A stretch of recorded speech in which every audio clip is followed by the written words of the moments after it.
الله الرحمن الرحيم.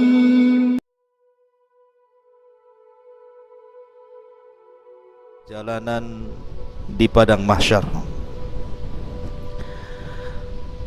Ma'asyiral muslimin wal muslimat rahimani wa rahimakumullah. Pembahasan ini penting sekali karena beriman kepada hari akhir itu membawa pengaruh kepada kepribadian seorang muslim. Orang kalau yakin bahwa ada kehidupan setelah kematian dan ada balasan pada setiap perbuatan, maka insya Allah dia terlahir menjadi orang-orang yang baik. Bagaimana hal ikhwal kondisi setelah kematian? Kita mulai dengan bercerita tentang hal ihwal hari kiamat dulu. Ma'asyiral muslimin yang dimuliakan Allah Subhanahu wa taala, beriman dengan adanya kiamat itu mencakup 5 rukun yang disebut dengan arkan yaumil qiyamah. Yang pertama, beriman dengan adanya kematian, bahwa setiap manusia itu pasti mati. Yang kaya mati, yang miskin mati, pejabat mati, rakyat pun mati. Kita lihat raja-raja yang dulu congkak-congkak pun mati. Maka kematian itu sebuah kepastian, dan kematian itu kiamat yang pasti terjadi. Rasul yang mengatakan, idza mata ahadukum qamat qiyamatuhu. Kalau meninggal salah seorang di antara kalian berarti tegak kiamat kepadanya. Ini yang pertama. Yang kedua, alam barzah, bahwa setiap manusia akan mengalami alam barzah. Alam barzah itu alam kubur. Dan di alam kuburan itu ada 4 peristiwa. Pertama, himpitan kuburan. Yang kedua, fitnah kuburan. Yang ketiga, azab kubur. Ataupun yang keempat, nikmat kubur. Itu 4 peristiwa yang akan berlaku dalam kuburan. Kemudian yang ketiga, al-hasyru atau al-ba'tsu wal-hasyru, kebangkitan, kemudian manusia akan berkumpul di padang mahsyar. Semua manusia sejak zaman Adam sampai yang terakhir mati akan dibangkitkan, kemudian dikumpulkan di padang mahsyar. Kemudian yang keempat, adanya hisab. Semua manusia pasti dihisab, kecuali ada orang-orang yang memang dikecualikan lolos dari hisab. Siapa mereka? Nanti dijelaskan. Dan yang terakhir, yang kelima, adanya jaza, balasan. Imma ilal jannah, menuju sorga, wa imma ilan nar, menuju neraka. Inilah pembahasan kita 5 poin yang kita sebut dengan perjalanan padang mahsyar. Taib.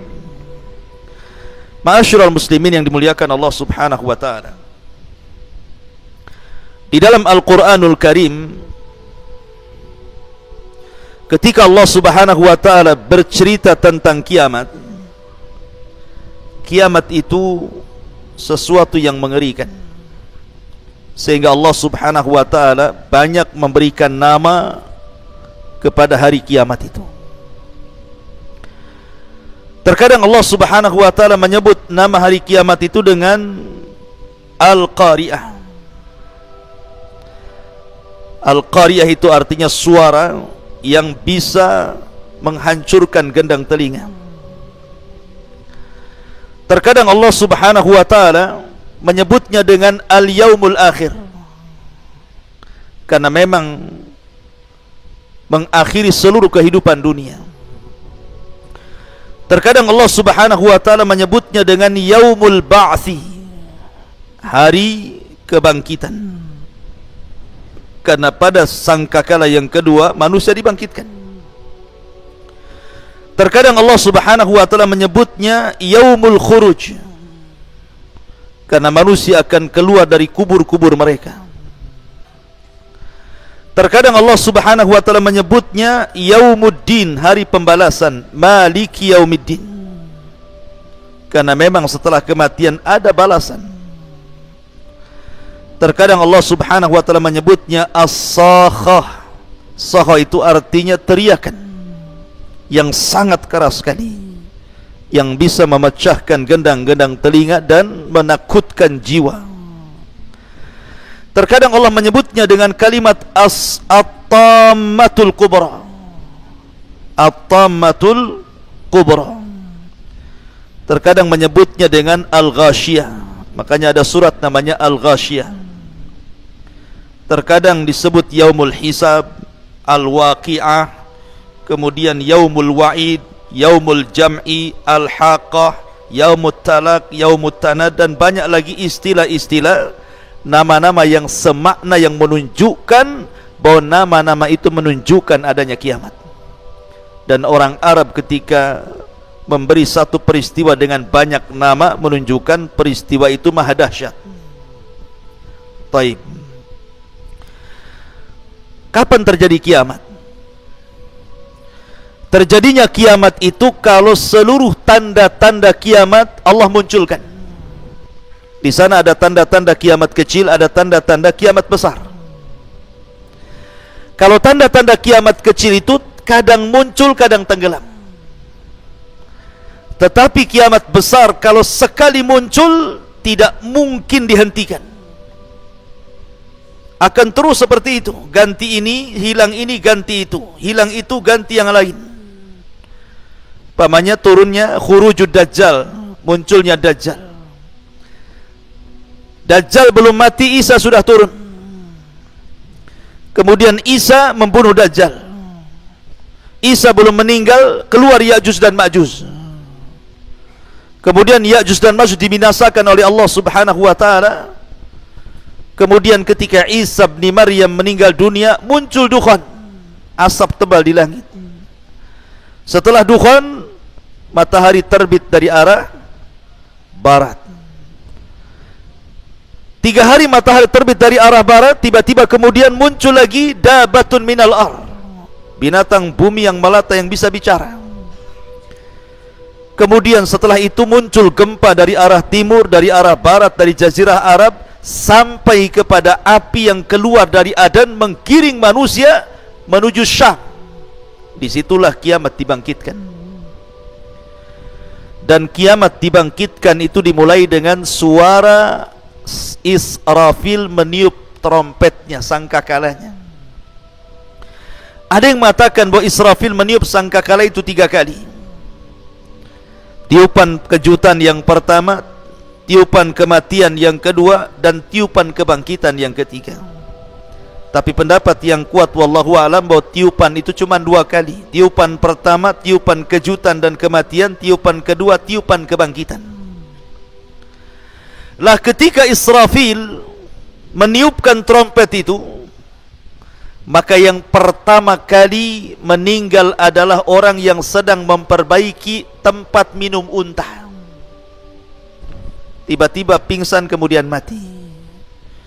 Kemudian disusul orang-orang yang di jalan-jalan, di pasar-pasar, di rumah-rumah.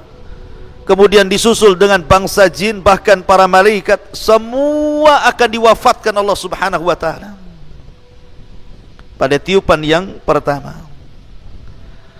Lah setelah tiupan yang pertama ada namanya tiupan yang kedua, nafkhatus tsaniyah. Berapa jaraknya antara tiupan pertama ke yang kedua? Hadis Abu Hurairah radhiyallahu an mengatakan bahwa jarak tiupan pertama ke kedua itu 40. tanpa menyebutkan 40 harikah, 40 bulankah, 40 tahunkah, wallahu a'lam. Tapi dari tiupan pertama ke tiupan kedua itulah terjadi kehancuran alam semesta, di mana Allah Subhanahu wa taala menggempakan bumi. Idza zulzilatil ardu zilzalaha, apabila bumi Allah gempakan.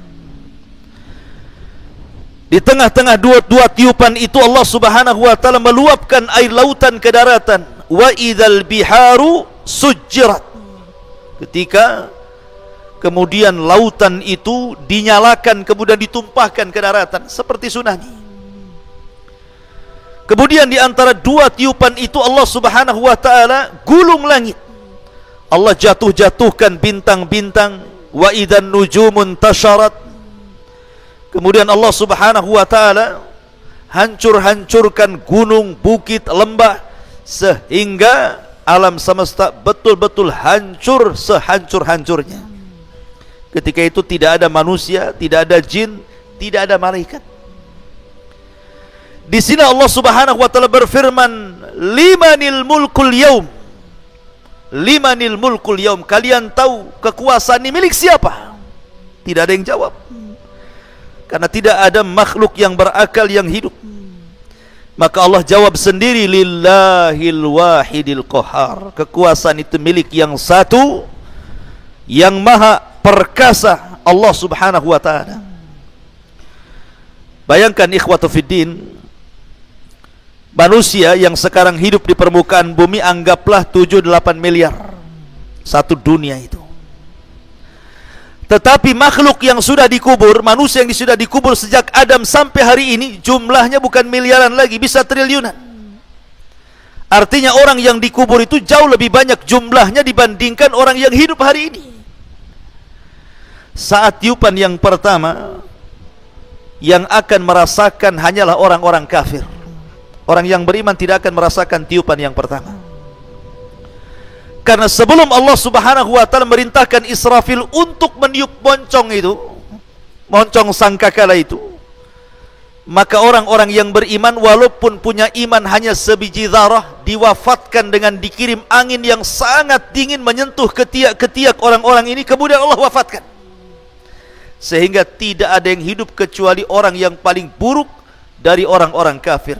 Disitulah Rasul mengatakan, la taqumus sa'ah illa ala syiraril khalqi. Tidak mungkin tegak hari kiamat kecuali ditimpakan kepada manusia yang paling buruk dari orang-orang kafir. Artinya tiupan pertama tidak mungkin dirasakan orang yang beriman, karena orang yang beriman sudah meninggal semua.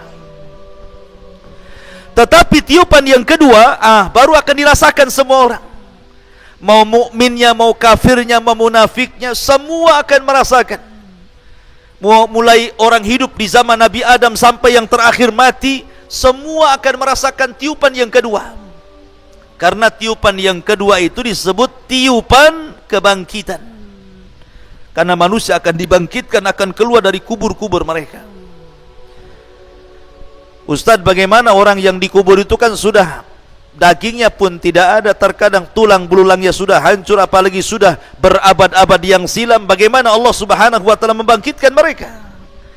Dari mana Allah bangkitkan mereka? Allah bangkitkan mereka dari tulang ekor. Setiap manusia itu punya tulang ekor. Tulang ekor tidak akan dihancurkan. Dari situ Allah bangkitkan manusia, dari tulang ekornya itu. Dan Allah lebih mudah membangkitkan kedua kalinya dibandingkan pertama kali menciptakan. Dan ini Allah Subhanahu wa taala sebutkan di dalam Al-Qur'an, wa alqat ma fiha wa takhallat. Dan kami keluarkan beban-beban isi perut bumi, dilempar ke permukaan. Maksudnya jasad-jasad manusia yang sudah mati ratusan tahun bahkan ribuan tahun itu semua dilempar ke permukaan. Wa akhrajatil ardu athqalaha. Dan kami keluarkan beban-beban berat bumi, dilempar ke permukaan. Maksudnya manusia yang sudah meninggal. Lah setelah kemudian manusia dibangkitkan dari kubur-kubur mereka, disitulah Allah lesatkan ruh dari setiap tempat ke jasadnya masing-masing. Kalau ruhnya orang yang beriman diletakkan di Iliyin, kalau ruhnya orang kafir diletakkan di Sijin. Karena di antara makhluk yang tidak hancur saat kiamat itu salah satunya ruh, tidak hancur. Yang tidak hancur saat kiamat itu satu arasy tidak akan hancur. Kemudian lauhil mahfud tidak akan hancur. Kemudian kursi tidak akan hancur. Kemudian ruh tidak akan hancur. Kemudian tulang ekor manusia tidak akan hancur. Ini perkara-perkara yang tidak akan hancur saat kiamat. Lah di mana ruh saat terjadi kiamat? Ruh saat terjadi kiamat kalau dia ruhnya orang yang beriman diletakkan di tempat yang paling tinggi di sorga yang disebut dengan Illiyun. Adapun ruhnya orang kafir saat kiamat diletakkan di sijin, di dasar bumi yang paling dalam, tempat yang paling buruk. Disitulah ruhnya orang-orang kafir. Jadi ketika manusia itu dikeluarkan dari kuburan-kuburan mereka setelah trompet yang kedua, maka Allah firmankan wa idzan nufusu zuwizat. Apabila nufus, jiwa-jiwa itu disatukan kembali dengan jasadnya, maka ruh melesat kemana-mana dan tidak tertukar. Nggak mungkin ruhnya si anu tertukar dengan ruhnya si anu, tidak. Ma'asyiral muslimin yang dimuliakan Allah Azza wa Jalla, ketika itulah ikhwan, manusia dibangkitkan oleh Allah Azza wa Jalla. Manusia dibangkitkan itu ikhwan, itu terbagi menjadi dua kelompok. Dan itu disebutkan dalam surah Yasin. Kelompok yang pertama, kelompok orang-orang kafir, munafik, maka mereka akan mengatakan, ya wailana man ba'athana mim marqadina. Duhai celaka kami, siapa yang membangunkan kami dari tidur-tidur kami ini?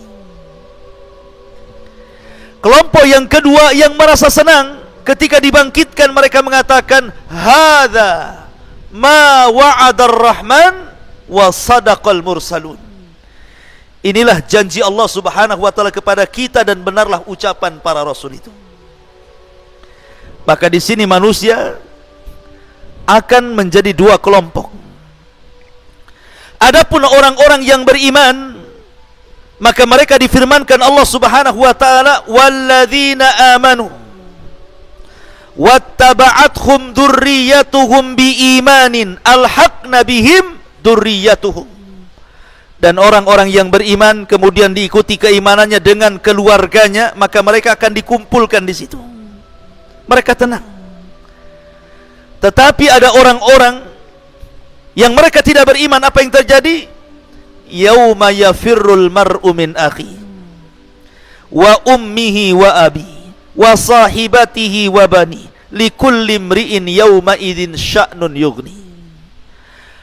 Ada orang yang lari dari saudaranya, dari kawannya, lari anak dari orang tuanya, lari seseorang dari pasangan dan juga anak-anaknya, lari ke sana kemari, tidak ada tujuan. Karena ketika itu fala ansaba bainahum, tidak ada lagi nasab di antara mereka. Jadi orang itu sibuk sendiri-sendiri. Mereka lari ke barat, ke timur, ke utara, ke selatan, bingung mereka mau kemana. Karena ketika itu Allah Subhanahu wa taala menjadikan bumi yang antum pijak hari ini, yang isinya banyak gedungnya, banyak rumahnya, banyak hutannya, banyak bukitnya, banyak lembahnya, banyak gunungnya, Allah Subhanahu wa taala nanti akan robah bumi yang kita pijak dengan bumi yang baru, yauma tubaddalul ardu ghairal ardi. Pada hari di mana bumi akan diganti dengan bumi yang baru. Maksudnya bumi yang baru itu, sekarang bentuk bumi itu membulat seperti telur bulat. Maka bumi yang bulat ini akan Allah hancurkan, kemudian akan Allah buat rata, ya.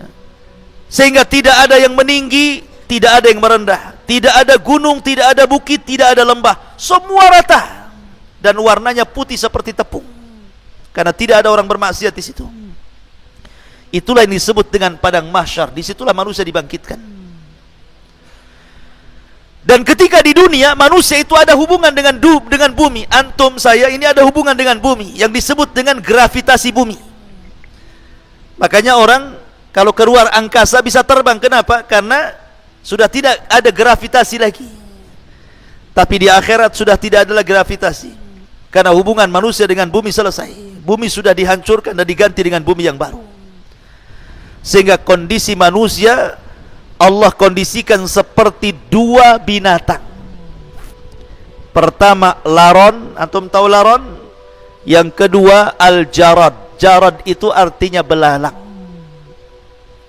Laron itu berbeda dengan belalang. Kalau ada listrik nyala seperti ini, kemudian musim hujan, biasanya orang yang tinggal di pesawahan, nanti datang laron terbang itu. Kemana? Menuju cahaya. Lihat cara terbang laron itu. Laron kalau terbang nggak ada aturannya. Dia tabrak kawannya, dia senggol kawannya, akhirnya putus sayapnya, besoknya udah berserak-serak di bawah. Kenapa? Karena tidak ada aturan laron terbang itu. Beda dengan belalang. Kalau belalang ini bersama koloninya, bersama kawanannya, kalau terbang itu dia berbaris tepat ke satu titik. Rapih dia ketika terbang itu rame-rame. Kalau laron amburadul terbangnya. Kenapa Allah Subhanahu wa ta'ala contohkan dengan dua binatang dan dua-duanya bisa terbang? Karena di akhirat bukan seperti di bumi, antum berjalan di bumi. Di akhirat itu terbang ke sana kemari, ya.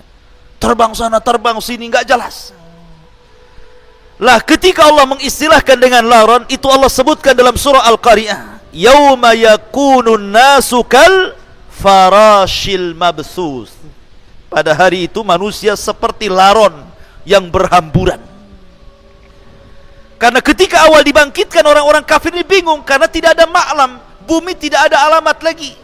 Kalau sekarang antum ke jalan itu masih adalah petunjuk jalan, Nagoya, Jodo, mana Temiang gitu. Ya kan? Nampak tuh tanda-tandanya. Ya kan? Jelas itu ada alamatnya, RT-nya, RW-nya, lurahnya, kecamatannya gitu. Semua ditulis. Tetapi di akhirat itu, di padang mahsyar, tidak ada ma'lam, tidak ada alamat, tidak ada penunjuk jalan, karena sudah tidak ada gedung, tidak ada rumah, tidak ada gunung, tidak ada hutan, semua rata, tanah rata. Mau kemana? Sudah tidak tahu lagi di mana kapling dia tuh. Jabal Uhud pun tak tahu di mana lagi. Ya, karena sudah rata semuanya. Ya. Tidak ada ma'lam, tidak ada alamat. Makanya mereka bingung mau harus pergi kemana. Akhirnya mereka yang dari timur ke selatan, yang dari selatan ke utara, yang dari utara ke barat, pokoknya seperti orang linglung. Lah itulah yang kemudian Allah sebut kal ihnil manfush, seperti laron yang berterbangan berhamburan, tidak jelas harus kemana, bingung. Dan mereka dibangkitkan khufatan uratan ghurlan buhman. Pertama tidak beralas kaki, kembali tidak dikhitan, telanjang bulat, dan tidak ada bawa harta di badan. Betul-betul miskin semuanya. Nahnu fuqara ilallah, kita ini miskin di hadapan Allah Azza wa Jalla. Baru setelah kemudian manusia kesana kemari nggak jelas gitu ya, baru ada panggilan disebutkan dalam surah Toha. Ketika ada panggilan, barulah kemudian manusia dari mana-mana akan tertuju kepada satu panggilan itu. Disitulah Allah Subhanahu wa ta'ala kemudian ibaratkan dengan kal jaradil muntashir. Maka mereka seperti belalang, karena belalang aturannya jelas terbangnya menuju satu titik, ya. Maka akhirnya kemudian manusia berkumpul di satu tempat, lah disitulah disebut padang mahsyar. Manusia akan berdiri di situ. Berapa tahun? Khamsina alfasana, 50.000 tahun. Yauma yakumun nasu li rabbil alamin. Manusia akan berdiri menghadap Rabb alamin. Apakah 50.000 tahun itu berlaku kepada seluruh manusia? Tidak. Ini hanya berlaku kepada orang-orang kafir saja. Karena orang-orang yang beriman, ada yang keluar dari kubur dibangkitkan direct masuk surga. Tidak ada hisab, tidak ada adab. Seperti Rasulullah SAW menggambarkan 70.000 orang yang masuk surga tanpa hisab dan adab. Mereka orang yang tidak minta ruqyah, tidak minta dikai besi panas yang disulut gitu ya. Kemudian mereka tidak tatoyur dan mereka senantiasa bertawakal kepada Allah Azza wa Jalla. Ini langsung direct masuk surga. Tidak ada hisab, tidak ada adab. ataupun para syuhada yadkhulunal jannah bighairi hisab, masuk ke dalam surga tanpa hisab. Ada orang-orang itu yang direct masuk surga, enggak ada hisab, enggak ada adab, sehingga mereka tidak harus kemudian tinggal di padang mahsyar bertahun-tahun lamanya. Tapi ada juga yang dihisab dengan hisab yang sulit, ya agak lama. Ada juga hisab yang mudah, ya agak cepat. Pokoknya tergantung amalannya di bumi. Karena kehidupan akhirat itu yang menentukan kebahagiaan ketika sekarang ini kita hidup di bumi. Faman ya'mal mithqala dzarratin khairan yara wa man ya'mal mithqala dzarratin syarran yara. Ma'asyiral muslimin wal muslimat rahimani wa rahimakumullah. Lah ketika manusia berkumpul di padang mahsyar, apa yang terjadi? Allah Subhanahu wa taala akan datang menemui mereka. Wa jaa'a rabbuka wal malaku saffan saffa. Maka Rabbmu akan datang sementara malaikat berbaris-baris bersaf-saf itu. Lah ketika itu Allah Subhanahu wa taala memanggil makhluk yang disebut dengan Jahannam. Waji'a bi Jahannam yauma idzin yatadzakkarul insan anna lahu dzikra. Didatangkan neraka Jahannam. Jahannam ini memiliki 70.000 tali kekang. Dan setiap satu tali kekang dipegang oleh 70.000 malaikat. Anda bisa bayangkan? Jahannam ini ditarik memiliki 70.000 tali untuk nariknya itu. Sementara setiap tali itu ditarik oleh 70.000 malaikat. Besar sekali Jahannam itu. Ya. Kemudian ditampakkan di hadapan manusia. Ketika kemudian ditampakkan di hadapan manusia, disinilah manusia terbagi menjadi 3 kelompok. Kelompok yang pertama disebut kelompok al-muqarrabun. Kelompok muqarrabun, orang-orang yang dekat dengan Allah Subhanahu wa taala. Maka mereka langsung diangkat oleh Allah Azza wa Jalla, dijauhkan dari Jahannam, kemudian diletakkan di bawah arsy Allah Subhanahu wa taala. Kemudian kelompok yang kedua yang disebut ashabul yamin diangkat juga, dijauhkan dari Jahannam sehingga Jahannam berawal di bawahnya. Tetapi ada kelompok yang disebut dengan zalimul nafsi. Mereka akan tetap berada di situ, dikitari dan dikelilingi oleh neraka Jahannam, naudzubillah. Mereka itulah yang akan merasakan hisab Allah Subhanahu wa taala. Lah ketika Jahannam itu sudah dibentang di hadapan manusia, disitulah Allah akan letakkan satu jembatan menuju sorga yang disebut dengan as-sirat. Makanya ulama akidah ketika memberikan makna sirat itu jisrun mamdudun fauqa Jahannam, sebuah jembatan yang diletakkan di tengah-tengah Jahannam. Jadi kalau orang jatuh dari titian itu langsung nyemplung ke Jahannam, 70 tahun baru sampai ke dasarnya. Ma'asyiral muslimin yang dimuliakan Allah Azza wa Jalla, ketika itulah manusia akan ditanya 4 perkara. Nabi SAW bersabda, la tazulu qadama abdin hatta yus'al an arba, an umrihi fima afna, wa an shababihi fima ablah, wa an ilmihi fima amila fih, wa an malihi min aina iktasabahu wa fima anfaqahu. Sebelum kaki anak Adam bergeser untuk naik ke titian itu, maka belum lagi diangkat kakinya, ditanya 4 perkara. Pertama, umur, kemana kau habiskan? Kedua, masa muda, kemana kau lampiaskan? Ketiga, ilmu, sudahkah kau amalkan? Keempat, harta, dari mana kau dapat, kemana kau belanjakan? Semua akan ditanya. Ma'asyiral muslimin yang dimuliakan Allah Azza wa Jalla, di sinilah ada proses hisab yang cukup melelahkan, cukup panjang. Di antaranya manusia akan diterbangkan catatan-catatan amalnya. Ada catatan umum, setiap para nabi punya catatan dengan kaumnya. Dan ada catatan masing-masing, semana kita ini punya catatan sampai ada namanya hadis bitaqah. Orang membawa di hadapan Allah 99 catatan, kata Allah, bentangkan catatanmu. Dibentangkan baru 1, rupanya kesalahannya catatannya sejauh mata memandang. Antum tahu kalau antum masuk ke sebuah minimarket, kemudian antum belanja semua satu minimarket itu, kemudian keluar struknya, kertasnya itu, belanjanya 1, 2, 3, sejauh mata memandang. Itulah amal buruknya ini detik ini, jam ini, hari ini saya berbuat ini. Ini detik ini, jam ini, tahun ini. Semua sampai sejauh mata memandang semua kesalahannya. Sehingga Allah mengatakan, periksa. Adakah malaikat saya salah tulis? Dia mengatakan tidak ya Rabb, semua ini betul. Kenapa? Karena nanti di akhirat itu salah satu keunggulannya, manusia akan dikembalikan hafalannya.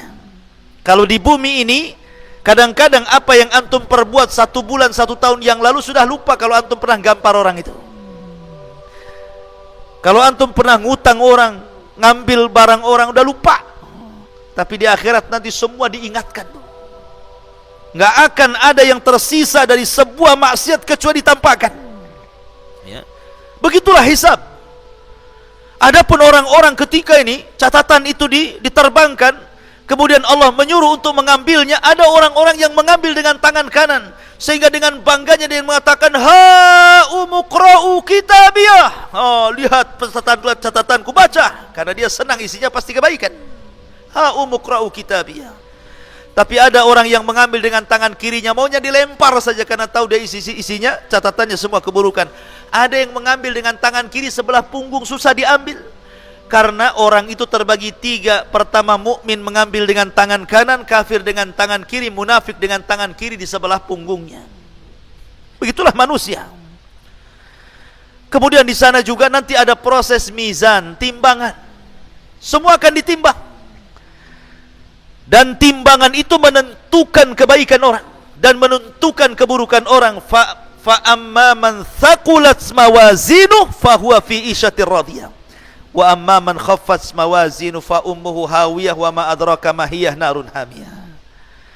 Jadi semua akan ditimbang itu. Baik badannya, baik catatannya, baik amalannya, semua akan ditimbang. Dan yang menentukan berat dan tidaknya timbangan itu bukan berat badan. Kalau berat badan yang gemuk, antum yang untung, yang kurus yang rugi. Oh, alhamdulillah saya gemuk, insya Allah timbangan saya berat. Ya, di dunia, di akhirat belum tentu. Karena Abdullah bin Mas'ud, seorang sahabat Rasul, orangnya kurus kering, naik pohon kurma, datang angin, kemudian jubahnya tersingkap, nampak betis yang kecil, di mana daging dengan tulangnya nyatu karena saking kecilnya. Akhirnya para sahabat mentertawakan kedua betis Abdullah bin Mas'ud, sangat kecil. Kata Rasulullah, tadhaku, jangan ketawakan kedua betis Abdullah bin Mas'ud itu. Karena kedua betis itu kalau ditimbang di satu neraca gunung Uhud, di neraca satunya, maka 2 betis Abdullah bin Mas'ud jauh lebih berat dibandingkan gunung Uhud. Artinya bahwa yang menjadikan berat bukan badan, tetapi amalan dan catatan. Lalu apa yang bisa memberatkan timbangan, ikhwan? Banyak. Ya, salah satunya apa? Salah satunya zikrullah. Orang yang senantiasa berzikir itu, ikhwan, itu bisa memberatkan timbangan. Rasul mengatakan apa? Kalimatani khafifatani thaqilatani fil mizani habibatani ala rahmani subhanallah wa bihamdihi subhanallahil azim. 2 kalimat kata Rasul, ringan di lisan, berat dalam timbangan, dicintai Ar-Rahman, subhanallah wa bihamdihi subhanallahil azim.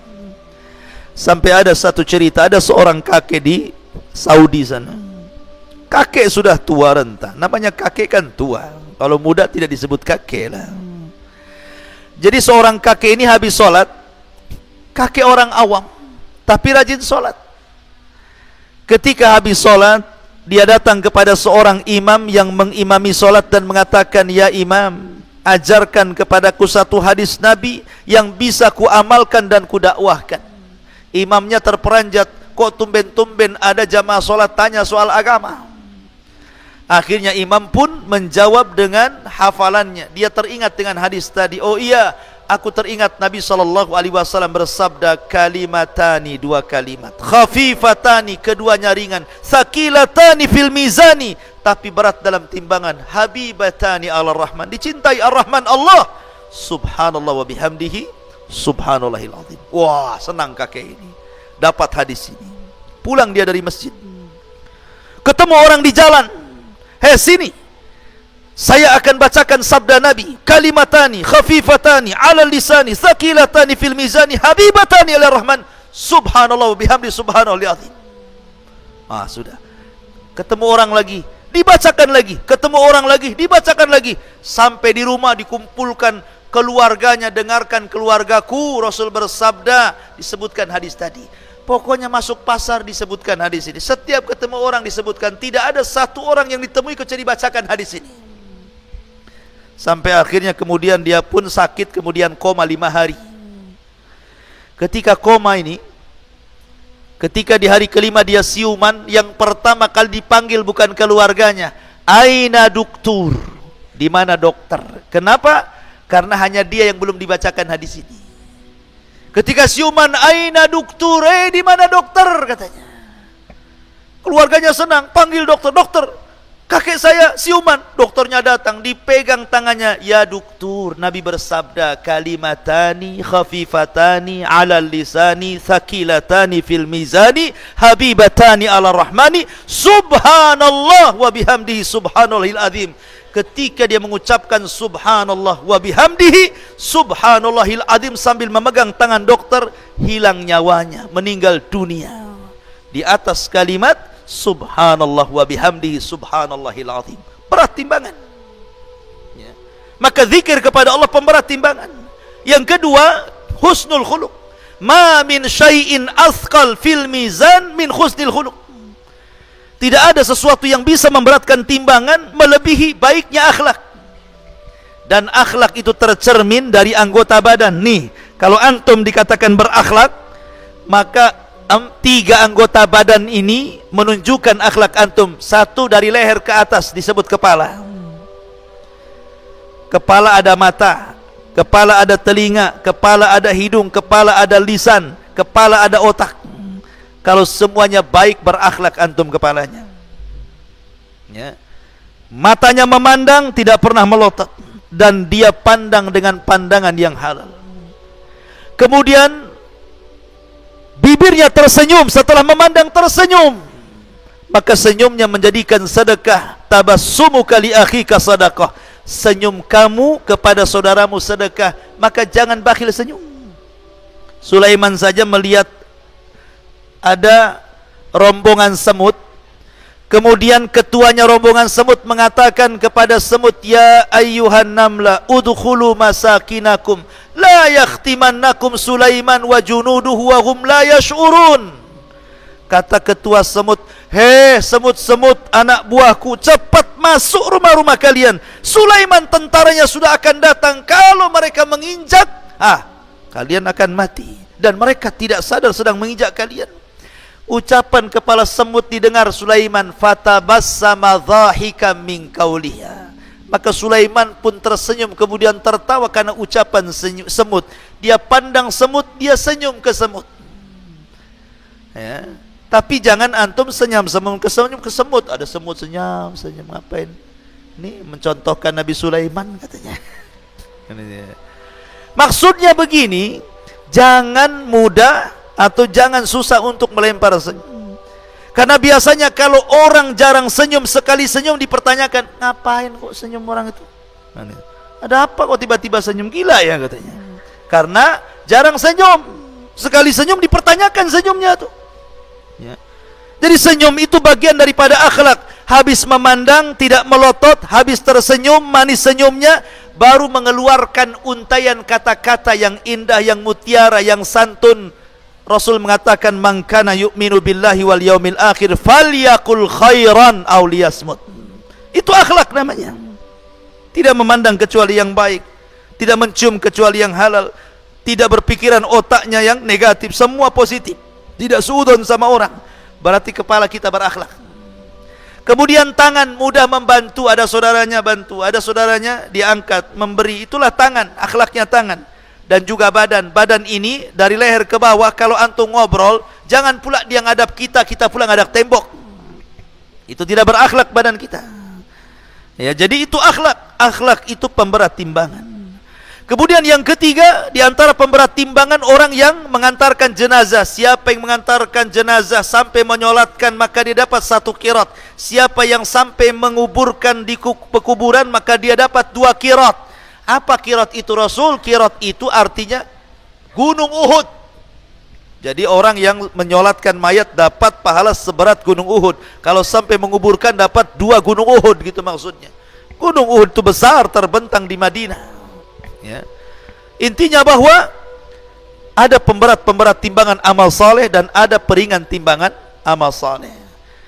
Maka yang berat timbangan kebaikannya, ringan timbangan keburukannya, direct masuk surga. Maka orang yang berat timbangan keburukannya, ringan timbangan kebaikannya, direct masuk neraka. Ada yang 50-50 itu.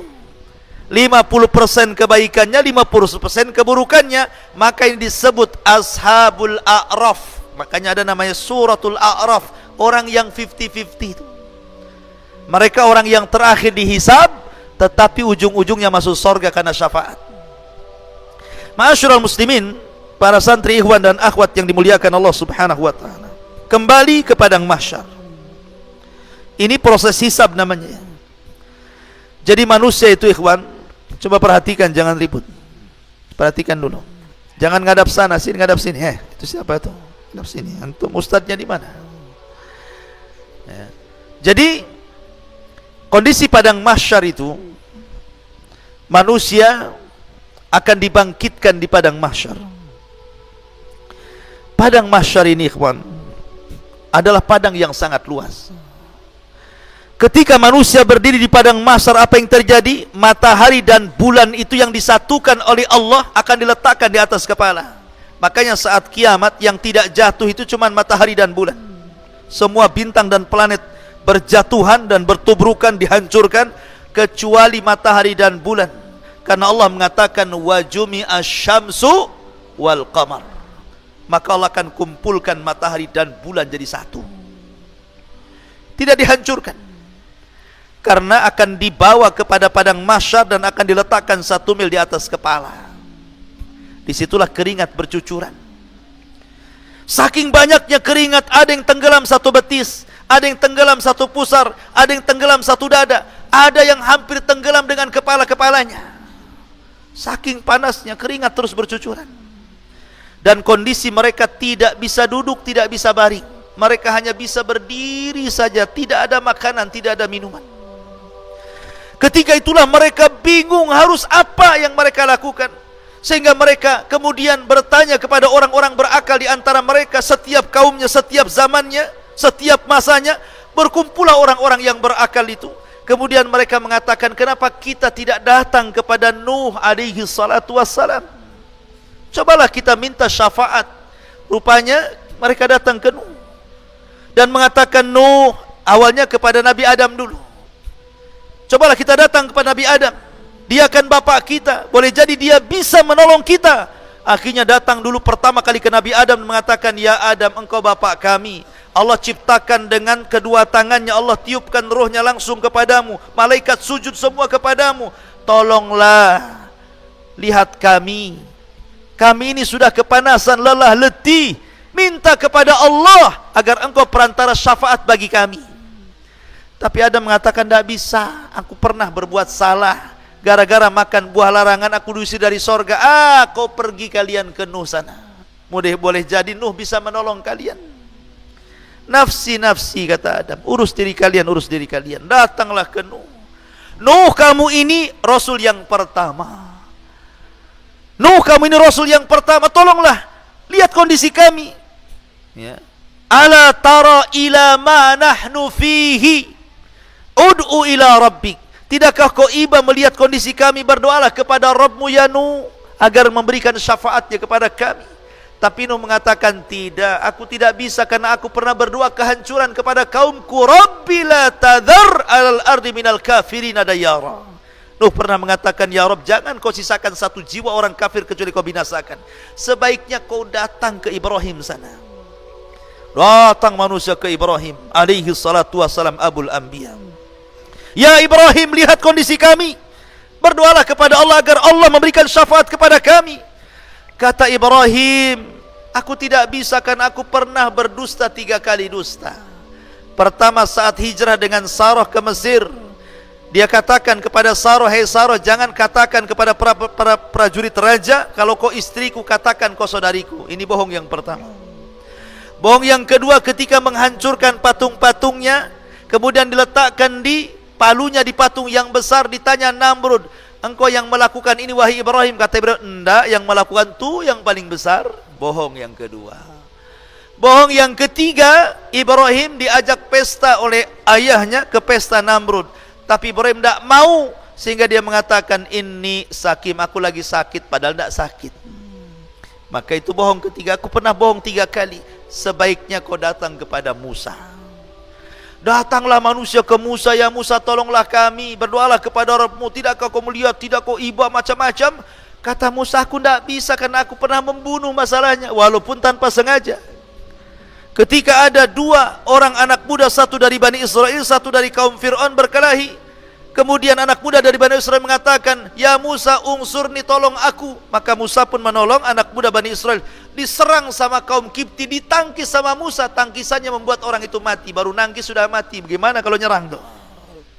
Ya. Artinya Musa membunuh tidak sengaja. Aku tidak bisa pernah membunuh orang. Lebih baik datang kepada Isa. Datang semua kepada Isa. Isa tidak menyebutkan alasannya, tapi Isa mengatakan, "Sudah datanglah kepada Muhammad sallallahu alaihi wasallam." Datang mereka kepada Rasul sallallahu alaihi wasallam. Kata Rasul, analah, kan ku coba." Maka Rasul akhirnya mencoba menghadap Allah, sujud di bawah arsy, lama sujudnya. Akhirnya Allah mengatakan, "Ya Muhammad, irfa' ra'sak." Angkat kepalamu, "Qul tusma, sal tu'ta, ishfa' tushaffa." Katakan kau didengar, minta kau diberi, mintalah syafaat, ku beri kau syafaat. Dari situlah Rasul satu-satunya Nabi yang memberikan syafaatul udma di padang mahsyar. Ya. Ma'asyiral muslimin yang dimuliakan Allah Azza wa Jalla. Maka ketika itu manusia akan dikelompokkan dengan sesembahannya masing-masing. Yang nyembah akar akan dikelompokkan dengan para penyembah akar. Yang nyembah ular kubra akan dikumpulkan dengan para penyembah ular kubra. Yang nyembah gajah juga sama. Yang nyembah berhala sama. Yang nyembah lembah juga sama. Dikumpulkan bersama sesembahannya. Dan ketika itu sesembahan yang merasa bisa menolong di dunia, Allah katakan, "Ini sesembahan kalian, mintalah tolong kalian kepada sembahan kalian." Tidak bisa sesembahan itu menolong, karena mereka tidak mendatangkan manfaat, juga tidak bisa mencegah madarat. Ketika itulah mengatakan, "Wasiqal ladzina kafaru ila jahannama zumara." Allah kiring orang-orang kafir masuk ke neraka jahanam.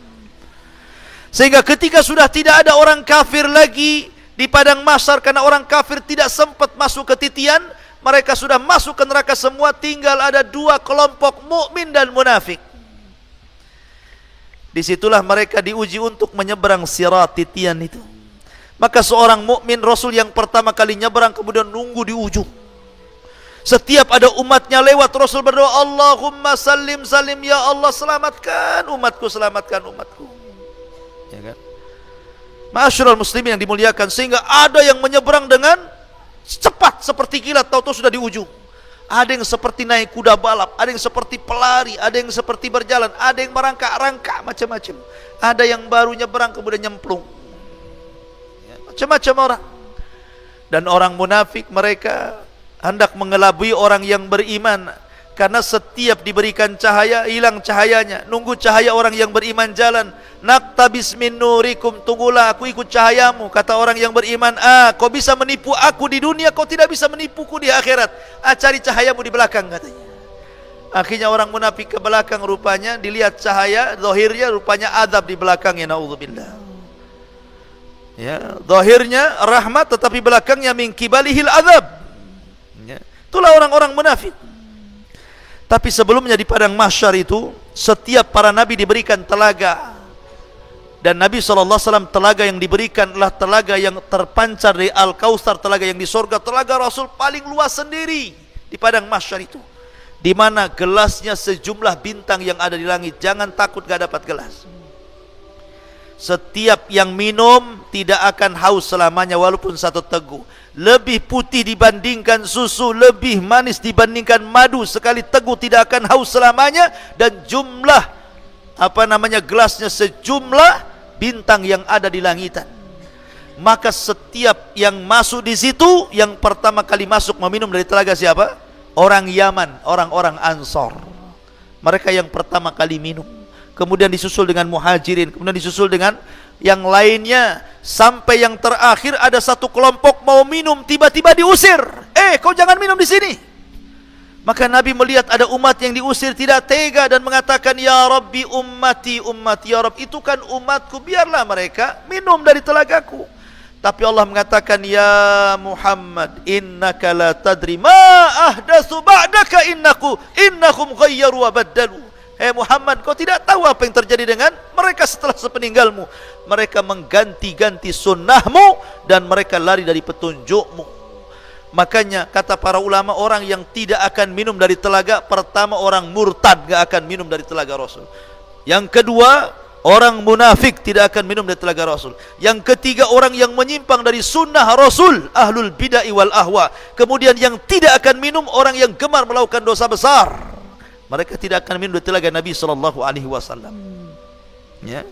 Ma'asyiral muslimin yang dimuliakan Allah Azza wa Jalla. Kembali ke titian. Maka Anas bin Malik radhiyallahu an suatu ketika pernah bertanya kepada Rasul. Kata Anas bin Malik, Rasul, aku ingin mendapatkan syafaat pada hari kiamat. Dan Anas bin Malik itu 10 tahun menjadi pembantu Rasul sampai Rasul meninggal. Dari usia 10 tahun sampai usia 20 tahun bersama Nabi, sampai Rasul meninggal. Sehingga Rasul sayang dengan Anas bin Malik karena pembantunya. Kata Anas, ya Rasul, aku minta syafaat pada hari kiamat.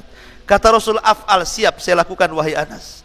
Kata Anas bin Malik radhiyallahu anhu, ya Rasulullah, kalau seandainya saya sudah berada di padang mahsyar dan ingin mencari syafaat darimu, aina ajiduka yaumal qiyamah, di mana aku dapati engkau pada hari kiamat?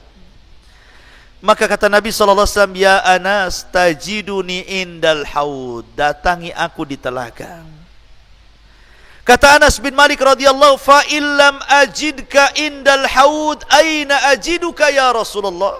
Kalau aku tidak mendapati kamu di telaga, di mana lagi akan ku cari engkau wahai Rasul?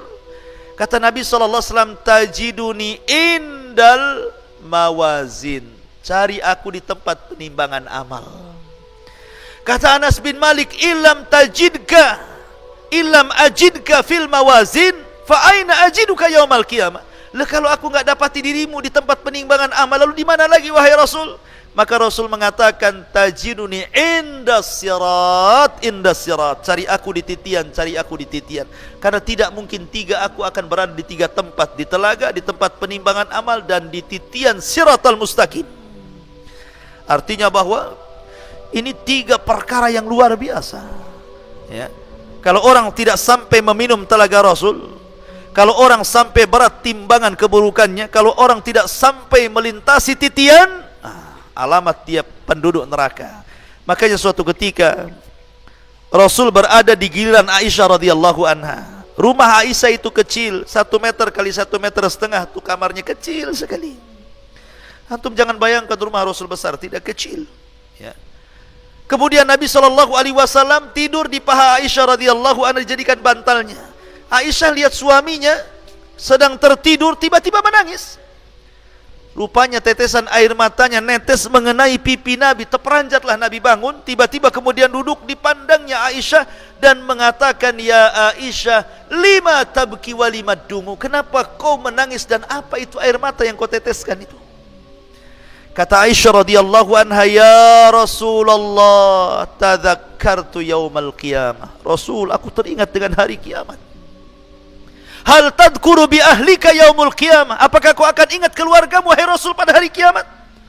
Apakah kau akan ingat aku pada hari kiamat wahai Rasul? Kata Nabi sallallahu alaihi wasallam, amma fi thalathati mawatin fala yadhkur ahadun ahada. Adapun di 3 tempat wahai Aisyah, orang enggak akan ingat siapapun kecuali dirinya. Kemudian Rasul mengatakan, indas sirat, ketika menyeberangi titian siratal mustaqim, orang enggak akan ingat siapapun. Yang ingat bagaimana dia menyeberang, jangan sampai jatuh. Yang kedua, indal mawazin, ketika penimbangan amal, tidak akan ingat siapapun karena dia akan takut kalau seandainya amal keburukannya lebih berat dibandingkan amal kebaikannya. Dia teringat itu terus sehingga tidak ingat siapapun. Yang ketiga, inda tatayyur as-suhub, ketika lembaran diterbang-terbangkan. Ketika itu dia berpikir, apakah tangan kananku yang mengambil ataukah tangan kiriku? Ya. Di 3 tempat kata Rasul, orang tidak akan ingat siapapun kecuali dirinya. Ya kan? Artinya ma'asyiral muslimin, santri ikhwan dan akhwat yang dimuliakan Allah Subhanahu wa taala, bahwa kondisi padang mahsyar itu menakutkan. Sangat menakutkan. Maka antum jangan kemudian berleha-leha di dunia ini. Antum kira setelah kematian itu beristirahat, tidak. Kadang ada orang aneh ngantar jenazah ke kuburan, ngomongnya gimana? Yuk kita antar jenazah ini ke tempat peristirahatan yang terakhir. Kalimat ini bukan hanya keliru tapi salah. Ya. Kenapa? Karena orang dikubur bukan beristirahat. Enak saja orang kubur istirahat. Orang masuk kuburan itu ditanyai apa yang sudah dikerjakan di bumi. Bukan untuk beristirahat. Makanya orang kadang-kadang untuk mengakhiri hidup susah di dunia, makan racun serangga sampai akhirnya mati kutu gitu ya. Karena bunuh diri, orang ini stres. Dikiranya dengan mati itu menyelesaikan urusan, justru urusannya jauh lebih besar karena orang bunuh diri itu dikekalkan di neraka, maksudnya dilamakan nerakanya. Walaupun dia dikeluarkan kalau dia seorang mukmin. Ma'asyiral muslimin yang dimuliakan Allah Azza wa Jalla, intinya bahwa kehidupan padang mahsyar ini luar biasa. Luar biasa. Makanya kenapa kita selalu diingatkan oleh Nabi SAW, di dunia ini banyak pelajaran. Banyak pelajaran yang bisa mengingatkan kita kepada kehidupan akhirat. Contoh, matahari. Di siang hari ketika kita matahari kemudian terik panas kepada kita, ini sebenarnya kita diingatkan bahwa nanti di akhirat jauh lebih panas. Ya. Kalau sekarang ini matahari ini jauh dari bumi, tetapi Allah letakkan di porosnya. Sebab matahari ini kalau jauh dari porosnya, ini poros matahari, ini bumi umpamanya ya. Ini matahari kalau menjauh dari porosnya beku bumi itu, tapi kalau mendekat dari bumi terbakar bumi itu. Makanya matahari tepat di porosnya. Itulah kuasa Allah Azza wa Jalla. Tidak menjauhkan, tidak mendekatkan. Sebab kalau jauh beku, kalau dekat terbakar, ditepatkan di porosnya. Ya. Banyak. Kalau kita melihat api, kalau orang berpikirnya api itu dijadikan tadzkirah kan itu. Allah mengatakan dalam Al-Quran itu, afara'aitumun naral lati turun a antum ansha'tum syajarataha am nahnu munsyi'un nahnu ja'alnaha tadzkiratan, kata Allah kan. Tidakkah kau lihat api yang menyala kalau ada kebakaran? Ya, tidakkah kau perhatikan api-api yang menyala itu? Apakah kami yang menghidupkan atau kalian? Itu semua kami jadikan peringatan bagi kalian. Maksudnya bahwa akan ada api yang jauh lebih besar daripada api dunia, gitu maksudnya. Jadi semua dunia ini sebenarnya bisa dijadikan pelajaran akan ketebalan keimanan kita kepada hari akhir. Cuman kita saja kadang-kadang tidak peka, ya kan? Makanya sudah nyantai saja. Nah, jadi ini diantara pembahasan kita perjalanan di padang mahsyar.